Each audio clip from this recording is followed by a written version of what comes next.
बिस्मिल्लाहिर्रहमानिर्रहीम। अस्सलामुअलैकुम। आज के इस वीडियो में हम आपको बताएंगे खुद से खुदा तक ज़मानो मकान।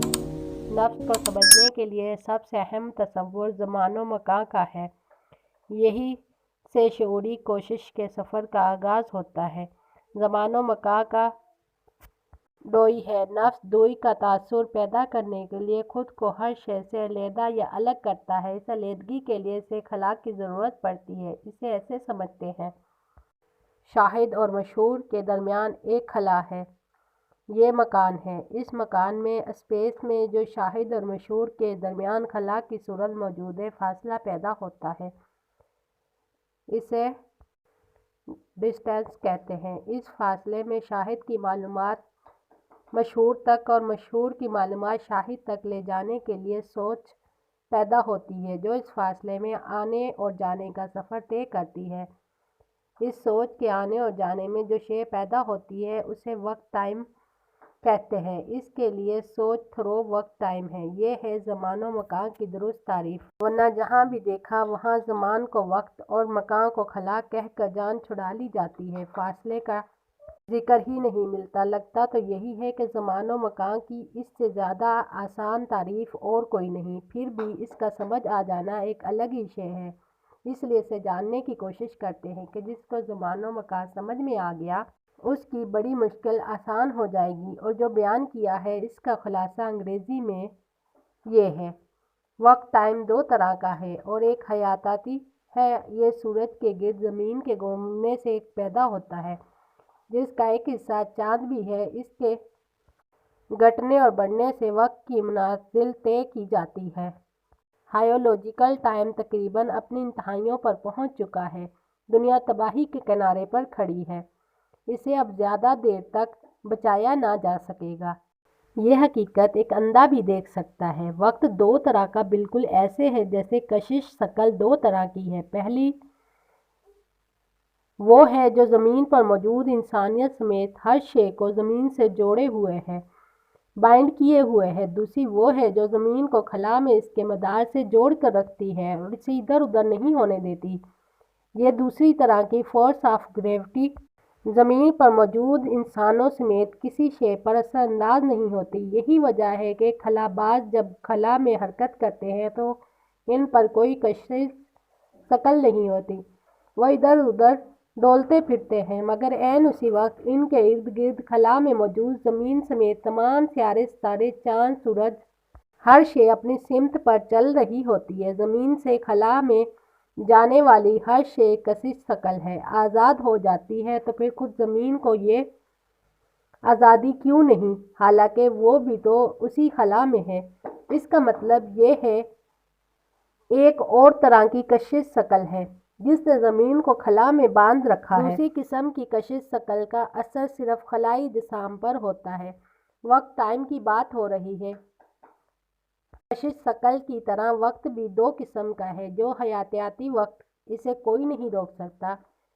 ये क्रोनोलॉजिकल वक्त, इसे हर हाल में चलना है। सूरज को निकलने से अल्लाह के सिवा कोई नहीं रोक सकता और इसने कहा है कि वो इसे एक दिन रोक देगा।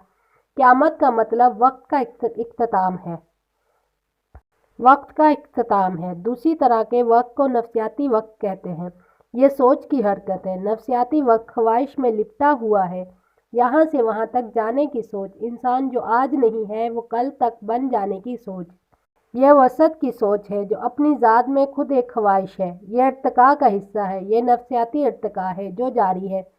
हयातियाती इर्तिका तकरीबन मुकम्मल हो चुका है। इंसान के हाथ अब 3 या 4 नहीं हो जाएंगे, 2 ही रहेंगे। नफ्सियाती वक्त भी है जो माजी में हो चुका है। इसे बेहतर करने की सोच में वक्त है। इससे बचने की सोच वक्त है। इसे दोबारा करने, इसके बारे में कुछ भी ना करने की सोच वक्त है। यही साइकोलॉजिकल टाइम है जो अनफरादियत में भी चल रहा है और इज्तिमाई इंसानियत में भी कार फरमा है। नफ्स से आज़ाद होने के लिए जहन को अपने नफ्सियाती वक्त को समझना होता है। हयातियाती वक्त को रोका नहीं जा सकता, मगर नफ्सियाती वक्त 100% रोका जा सकता है, तब्दील और ख़त्म किया जा सकता है। वरना ये मौत की सूरत में खुद ख़त्म हो जाता है। जिस्म की मौत नफ्स के लिए क़यामत से भी कम नहीं। وقت کے بعد فاصلے کی باری آتی ہے۔ دنیا کی ساری ٹیکنالوجی خواہ وہ قدیم ہو یا جدید، اس کی بنیاد فاصلہ پیمائش ہے۔ اگر پیمائش نہ ہو تو کوئی ٹیکنالوجی نہیں ہوتی۔ کوئی ٹیکنالوجی نہیں ہے، چاہے اور پیمانے یا سوچ کا فاصلہ ہو، ایک ہی بات ہے، دونوں نام پیمائش کے ہیں۔ فاصلے کے بغیر کوئی پیمائش نہیں۔ یہ پیمائش انتہائی ضروری ہے کہ اس کے بغیر کچھ بھی تخلیق نہیں کیا جا سکتا۔ پیمائش کا یہ آئیڈیا سب سے پہلے قدیم یونان میں آیا اور وہاں سے تمام دنیا خصوصاً مغرب کو منتقل ہوا۔ اسی پیمائش کے اصول سے ریاضی وجود میں آیا۔ یہ پیمائش صرف ریاضی تک ہی محدود نہیں بلکہ اس سے انسان نے تقابل کرنا سیکھا۔ ایک شاعر سے دوسرے شاعر کا تقابل، ایک مذہب سے دوسرے مذہب اور ایک انسان سے دوسرے انسان کا موازنہ اسی پیمائش سے وجود میں آیا ہے۔ بالکل اسی طرح ہمارے نفس میں بھی ہر وقت تقابل کار فرما ہے۔ میں ایسا نہیں ہوں جیسا مجھے ہونا چاہیے، مزید پیسہ، مزید طاقت، یہ سب ناقابل سے ہوتا ہے جس کی بنیاد پیمائش ہے۔ مکان اسپیس بھی اس طرح دو قسم کا ہے، مادی اور نفسیاتی۔ مادی اسپیس کو سمجھنے کے لیے بڑے شہروں کو دیکھیں۔ لوگوں کا بے پناہ ہجوم ہے، انسانوں کی اس قدر کثرت ہے کہ خدا کی پناہ۔ نتیجہ اس کا یہ ہے کہ مکان چھوٹے اور گلیاں تنگ ہوتی جا رہی ہیں۔ جب باہر کی دنیا میں جگہ کم ہونے لگتی ہے تو نفسیاتی گھٹن بے پناہ بڑھتی ہے۔ حد سے زیادہ بڑے شہر جرائم اور ظلم کی پیداوار کو بے اندازہ بڑھاتے ہیں کیونکہ وہاں کے رہنے والے عظیم دباؤ میں آ چکے ہیں۔ اس کا تجربہ آپ کسی پرہجوم جگہ پر لوگوں سے کھچا کھچ بھری ہوئی ٹرین، بس پر یا لفٹ میں کر سکتے ہیں۔ ہر آدمی دوسرے کو دھکے دینا شروع کر دیتا ہے کیونکہ اس کے پاس جگہ اسپیس بہت کم رہ جاتی ہے۔ یہی وجہ ہے کہ بڑے شہروں کے رہنے والے چھٹیوں میں مضافاتی علاقے، پارکس اور پہاڑی مقامات کا باغم باغ رخ کرتے ہیں کیونکہ انہیں کچھ دیر کے لیے جگہ چاہیے ورنہ وہ پاگل ہو جائیں گے۔ یہ فارمولہ کچھ مدت کے لیے کام کرتا ہے لیکن پھر اس کے اثرات تیزی سے ختم ہو جاتے ہیں اور پھر وہی بھیڑ زدہ پرہجوم زندگی انسان کو وحشت میں مبتلا کر دیتی ہے۔ اس کے برعکس دیہات اور کھلے علاقوں میں رہنے والے لوگوں کو اکثر کہیں بھی جانے کی حاجت محسوس نہیں ہوتی کیونکہ وہ کشادگی میں ہوتے ہیں۔ وہاں سیر و تفریح کی بات اور ہے اور کسی بھی قسم کے جانوروں کو ان کی گنجائش سے کہیں کم جگہ میں بند کر دیا جائے تو کچھ ہی دیر میں ان میں بے چینی ظاہر ہونا شروع ہو جاتی ہے۔ وہ اپنے بچے بھول بھال کر ایک دوسرے پر سانس لینے کے لیے چڑھ دوڑتے ہیں۔ یہی فطرت انسانوں کی ہے جس پر ہر انسان کو غور کرنے کی ضرورت ہے۔ اسی طرح نفسیاتی مکان جو کہ ہمارا شعور ہے، اس میں بہت تنگی ہوتی ہے۔ یہاں معلومات کا بے اندازہ ہجوم ہوتا ہے۔ پہلے بھی لکھا جا چکا ہے کہ ہم دوسروں کے علم سے کھینچا کھینچ بڑے ہوئے ہیں۔ ذہن میں علم کے ساتھ خوف، لالچ، بغض، حسد، کینہ، محبت، نفرت، امید، خوشی، طاقت، کمزوری، زندگی، موت اور نہ جانے کیا کیا بھرا ہوا ہوتا ہے۔ ذہن میں دنیاوی علم بے پناہ غالب ہوتا ہے۔ ذہن مائنڈ ہمیشہ مقبوضہ حالت میں رہتا ہے جس کی وجہ سے اس میں جگہ اسپیس بہت کم ہوتی ہے۔ اگر مشاہدہ کیا جائے تو ہمارا شعور ہر قسم کی معلومات سے بھرا ہوا ہوتا ہے۔ علم کی زیادتی اصل مسئلہ نہیں ہے، مسئلہ تو بے ترتیب ادھر ادھر کے علم سے ہے۔ ذہن میں بے پناہ گنجائش ہے مگر بات یہ ہے کہ آپ اگر اس میں کوڑے کا ڈھیر اکھاڑ کر کے پہاڑ بنا دے تو ساری جگہ اس پہاڑ کے پیچھے چھپ جاتی ہے، جبکہ نافع علم ہمیشہ کسی ترتیب آرڈر میں ہوتا ہے تب ہی نفع دے سکتا ہے۔ اگر اسکول جماعتیں نظم و ضبط آرڈر کے بغیر ہوں تو کیا سمجھ میں آئے گا؟ اگر پرائمری سے پہلے ہی میٹرک کرنے پر انسان کمر بستہ ہو جائے تو کیا حاصل ہوگا؟ خلا کا مشاہدہ کریں، بڑی پڑی ہے لاکھوں کروڑوں ان گنت سیاروں ستاروں سے اربوں خربوں میں ہر گنتی سے زیادہ خالق کائنات کی تخلیق کا شاہکار پیچیدہ ترین کہکشائیں خربوں ستاروں سیاروں کو اپنے اندر سموئے ہوئے ہیں مگر ایک بے حد خوبصورت ترتیب کے ساتھ اللہ کی کائنات میں کار فرما ہے۔ ذہن انسان میں بھی اتنی ہی عظیم گنجائش ہے۔ علم کے سینکڑا سمندر پیے جا سکتے ہیں اور تشنگی ہے کہ پھر بھی باقی رہے گی۔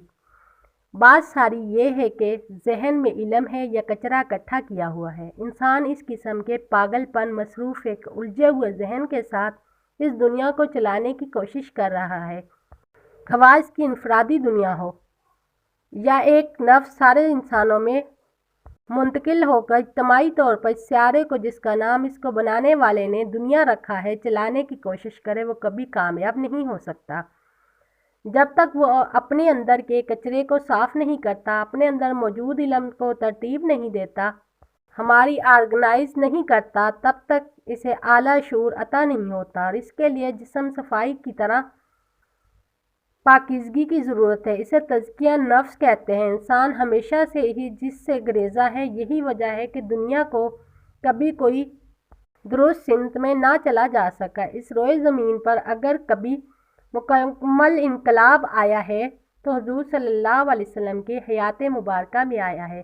आपके तोफ़ैल अल्लाह ने इंसानों को इस्लाम अता फ़रमाया है, जिसकी बुनियाद ही नफ्स का तज़किया है। इज्तिमाइयत को ठीक करना तब तक ना तो हमारा फ़र्ज़ है और ना ही हमसे ऐसा हो सकता है जब तक कि हम इस्लाम को अपनी इंफरादी ज़िंदगी में खुद पर लागू करने में कामयाब ना हो जाएं। नफ्स इंफरादी तौर पर खुद को पाक करने में कामयाबी हासिल कर ले तो ऐसा इंसान दूसरों के लिए, माशरे के लिए नफ़ा का, हदायत का सबब बनकर अल्लाह के यहाँ कामरान हो सकता है। सूरत देगर ये एक ख्वाब ही रहेगा। नफ्स को खुद में वसत पैदा करना होगी, चाहे ताकि शऊर आला सतह पर मुतमकिन हो और असल इल्म का नज़ूल हो सके। इसके लिए नफ्स को अपने अंदर चलते वक्त को दुरुस्त करना है, बदलना है और कहीं कभी कभी इसे ख़त्म भी कर देना है। वक्त सोच है, ये सोच की हरकत है और जब सोच बदल जाती है, वक्त बदल जाता है। नफ्स समेत ये सारी दुनिया, ये ज़मान और मकान सब कुछ बदल जाता है। वीडियो अच्छी लगी हो तो लाइक और सब्सक्राइब करें। शुक्रिया।